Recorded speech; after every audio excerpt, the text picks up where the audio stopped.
Welcome back to the incredible Rockets Propaganda Channel. I'm your man's AK Infinity. Follow me on Twitter at AK_VVS.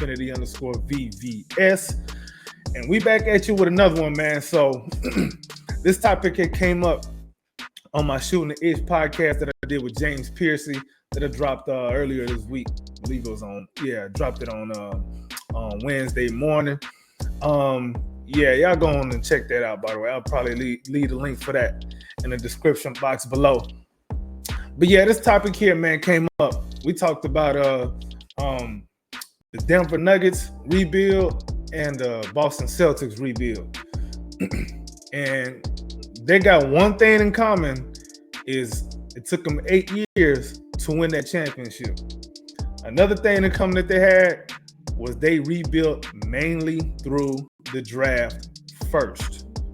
They prioritized the draft first, and they got everything else rolling, bits and pieces. They just chipped away, and next thing you know, they got a title. But the thing is, I think that's probably where the similarities kind of end.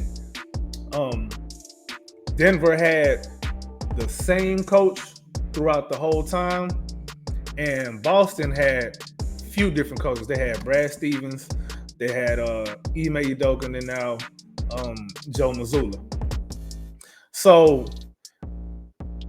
they also built their teams based upon different defensive philosophies too.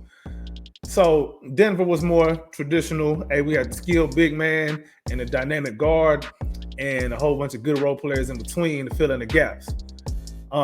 Boston did it with they prioritized two big two-way wings and then a bunch of role players around them, two-way role players, which the wings, like I said, they two-way players already. Everybody else, all the role players are two-way role players for the most part. And they had shooting. Denver had shooting too, but here's the difference. Well, here's what I want to present in this video, as a matter of fact. What I want to present is there's more than one way to build a champion. It doesn't just have to look one way. There's a lot of people in the Rockets fan base that feel like a champion got to be built a certain way. Not necessarily. You're supposed to build a champion according to the pieces that you have. You chip away. Every year somebody come out, somebody come in. Maybe you make some trades. You do some free agency. Maybe make some tweaks to the coaching staff. It just looks different for every team. It's not going to look the same for every team. I know. Right now the Rockets are in a very, very nice position. They got the 3rd overall pick via the Brooklyn Nets. Stupid Brooklyn Nets. I hope a Brooklyn Nets fan is watching right now. Your organization is trash. But yeah, so we got the 3rd pick again this year, man. We just got to keep drafting, and maybe this year we don't even use the draft pick. Maybe we, move the draft pick and go grab us a veteran. Who knows? The thing I want to present today, though, is don't box yourself in on it having to look a certain way. It just doesn't. There's 2 different iterations of the last 2 champions. One of them got the traditional way, the big man, dynamic guard. The other one got two-way wing.